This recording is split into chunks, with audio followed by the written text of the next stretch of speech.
मनुष्य ही स्तंभित करेगा। हाँ? हाँ?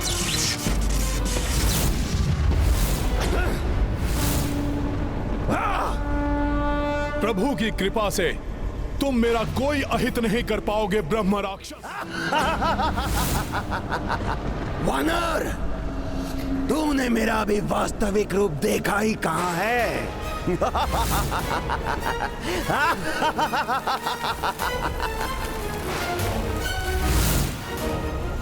तुम मेरा कुछ भी अहित नहीं कर पाओगे और ना ही मेरे स्तंभन से बच पाओगे तुम।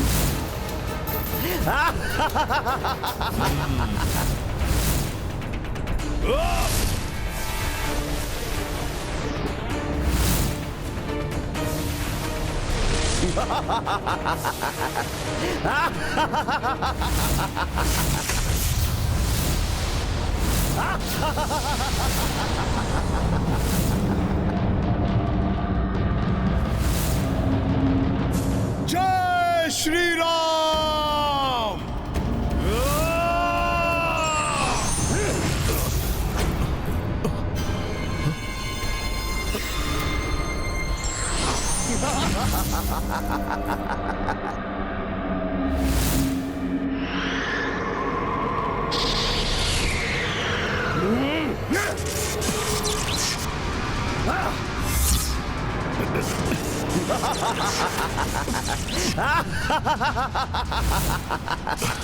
अब तुम भी स्तंभित हो जाओगे वानर।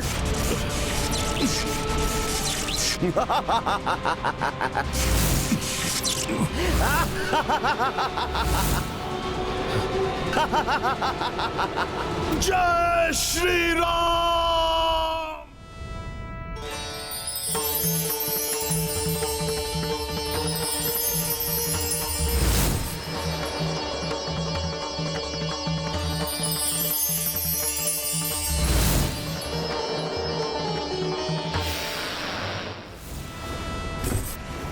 वानर, तुम मुझे नहीं पकड़ पाओगे, क्योंकि यदि एक बार मैं तुम्हारे हाथ आ गया तो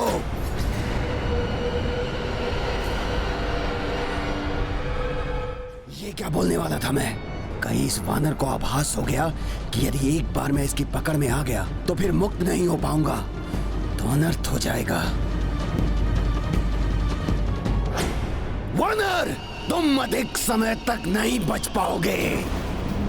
मैं तुम पर अपनी संपूर्ण काली शक्तियों की वर्षा करके तुम्हें स्तंभित कर दूंगा। मैं तुम्हें शिला बना दूंगा।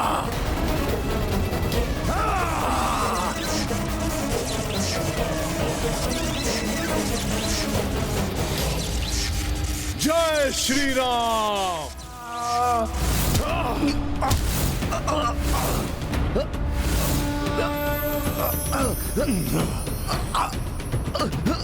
अब कहां भागोगे तुम ब्रह्म राक्षस?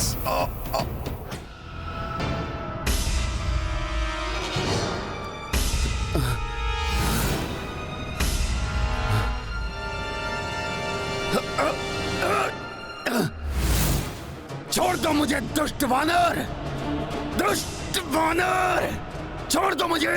ब्रह्म राक्षस, अब नहीं छूट पाओगे तुम मुझसे। मैं मुक्त कर दूंगा सबको, अब किसी को नहीं सताऊंगा। छोड़ दो मुझे, छोड़ दो। और ये भी बताओ कि तुम कौन हो और क्यों कर रहे थे ये सब? बताओ। बताता हूँ, मैं सब बताता हूँ। मैंने बताया ना, मैं ब्रह्म राक्षस हूँ। ब्रह्म पातक का दोष लगा है मुझे। मैं पूर्व काल में ऐसा नहीं था।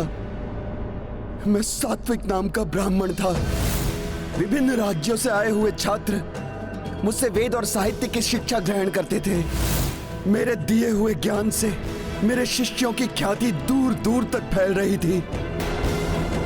एक बार मेरे सबसे विद्वान छात्र का सम्मान करने के लिए राजा की ओर से निवेदन आया। विद्वान छात्र का चुनाव भी मुझे ही करना था, किंतु मैंने धन के लालच में ऐसे शिष्य का चुनाव कर दिया जो अयोग्य था, क्योंकि उसके पिता ने मुझे बहुत सारा धन और दान दिया था। स्वर्ण की चमक से अंधे हुए मेरे नेत्र आने वाले अनिष्ट को नहीं देख सके। जो शिष्य इस राजकीय सम्मान को प्राप्त करने के लिए सबसे अधिक योग्य था, वो अपने गुरु द्वारा किए गए इस अन्याय को सह नहीं सका और उसने नदी में कूदकर स्वयं के प्राण त्याग दिए।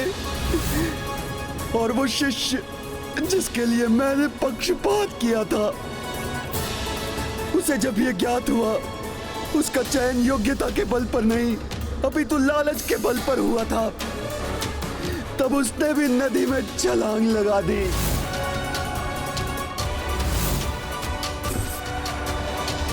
उसी क्षण सप्तऋषि प्रकट हुए। उन्होंने मुझे ब्रह्म राक्षस होने का श्राप दे दिया। ऐसा ब्रह्म राक्षस जिसे जीवित रहने के लिए दूसरों के श्वासों पर निर्भर रहना होगा। मैं जितने जीवधारियों को स्तंभित करके शिला बनाऊंगा, उतना ही अधिक जीवन होगा मेरा।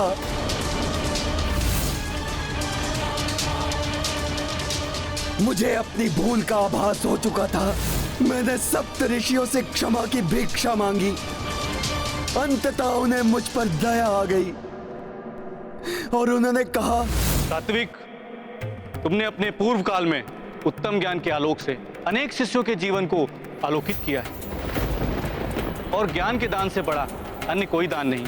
अतः मैं तुम्हारे इस श्राप को सीमित करता हूं। तुम अपने इस जीवन को भूलकर एक क्रूर ब्रह्म राक्षस का जीवन व्यतीत करोगे, किंतु जब हरि नारायण के महान भक्त हनुमान तुम्हें परास्त करेंगे, तब तुम्हें अपने कर्मों का स्मरण होगा।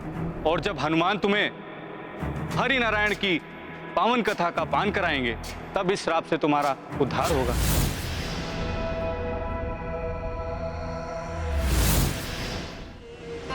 मुझ मूर्ख को क्षमा कर दीजिए। मुझे श्री नारायण अवतार की कथा सुनाकर मेरा उद्धार कीजिए प्रभु। हे श्रेष्ठ हरिभक्त, मुझे इस नारकीय जीवन से मुक्ति दिलाइए। मेरे मुक्त होते ही ये सब भी मुक्त हो जाएंगे। मुक्ति दिलाइए प्रभु, मुक्ति दिलाइए मुझे।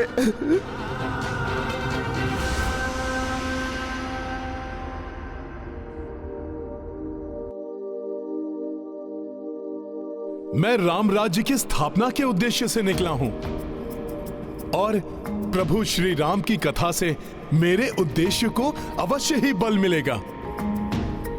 मैं आपको भगवान नारायण के नर अवतार प्रभु श्री राम की कथा अवश्य सुनाऊंगा।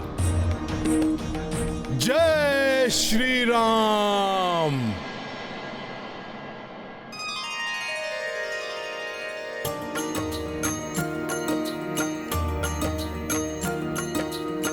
हनुमत राम कथा जो सुनाई,